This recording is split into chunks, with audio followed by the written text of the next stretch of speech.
These are weird ideas. Listen to them speak. Who's asking for this crazy stuff? We do not like what has happened where we can't even go to Thanksgiving dinner with our uncle because you end up in some weird fight that is unnecessary. They see the least fortunate among us as scapegoats and punchlines for them. Kamala Harris and Democrats see them as our neighbors. Well, it's true. These guys are just weird. And it's, you know, they're running for He-Man Women Haters Club or something. That's what they go at. That's not what people are interested in. Oh, there's something wrong with people when they talk about freedom to be in your bedroom, freedom to be in your exam room, freedom to tell your kids what they can read. That stuff is weird. They come across weird. They seem obsessed with this. The fascists depend on fear. The fascists depend on us going back. But we're not afraid of weird people. We're a little bit creeped out, but we're not afraid. Hope woke up like many of you did 5 weeks ago and said, Dad, you're the only person I know who's in elected office. You need to stop what's happening with this. I'll take my kick in the butt for the NRA. I spent 25 years in the Army and I hunt. And I gave the money back, and I'll tell you what I have been doing. I've been voting for common sense legislation that protects the Second Amendment, but we can do background checks. We can do CDC research. We can make sure we don't have reciprocal carry among states, and we can make sure that those weapons of war that I carried in war is the only place where those weapons are at. The idea that you said that you were in war. Yeah. Did you misspeak as the campaign has said? Yeah, I said we were talking about, in this case, this was after a school shooting, the ideas of carrying these weapons of war. And my wife, the English teacher, told me my grammar is not always correct.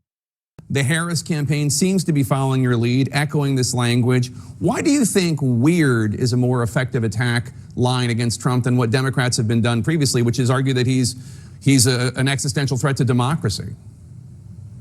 Yeah, and it's an observation on this, and being a school teacher, I see a lot of things. But my point on this is people kept talking about, look, Donald Trump is going to put women's lives at risk. That's 100% true. Donald Trump is potentially going to end constitutional liberties that we have, end voting. I do believe all those things are a real possibility, but it gives him way too much power. Listen to the guy. He's talking about Hannibal Lecter and shocking sharks and just whatever crazy thing pops into his mind. And I thought we just give him way too much credit. Imagine when I go home at night, I pick up the Frisbee and throw it, and my dog catches it, he comes over, he gets the belly rub for being a good boy. Picture these guys doing that kind of stuff. They just can't. People like J.D. Vance know nothing about small-town America. Their policies are what destroyed rural America. They've divided us. What Kamala Harris knows is bringing people together around the shared values, strong public schools, strong labor unions that create the middle class, health care that's affordable and accessible. Those are the things. You look what they're talking about, they went right to division. Taking the country forward with a positive message on things that work,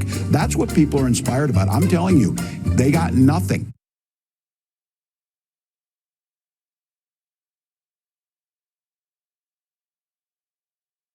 To clarify that you had said that you and your wife used IVF, but it turned out you used a different kind of fertility in order to have children. And then when you ran for Congress in 2006, your campaign repeatedly made false statements about a 1995 arrest for drunk and reckless driving. What do you say to voters who aren't sure whether they can take you at your word? Well, I've been very public. I think they can see my students come out, former folks I've served with, and they vouch for me. I certainly own my mistakes when I make them. The one thing I'll tell you is I wished in this country wouldn't have to do this. I spoke about our infertility issues because it's hell, and families know this. And I spoke about the treatments that were available to us that had those beautiful children there. That's quite a contrast in folks that are trying to take those rights away from us. And so I think people know who I am. They know that record. They've seen that. I've taught thousands of students. I've been out there. And I won't apologize for speaking passionately, whether it's guns in schools or protecting of reproductive rights. The contrast could not be clearer between what we're running against. The vice president's position on this has been clear. And I think most Americans get it if you've been through that. I don't think they're cutting hairs on IVF or IUI. I think what they're cutting hairs on is an abortion ban and the ability to be able to deny families the chance to have a beautiful child. We can't afford 4 more years of this. Oh, he's right. No one could afford 4 more years of the Democrats. I guess he's campaigning for Donald Trump now. Everybody in this room knows, I know it as a teacher, a bully has no self-confidence. A bully has no strength. They have nothing. We don't have the 10 Commandments posted in our classrooms, but we have free breakfast and lunch.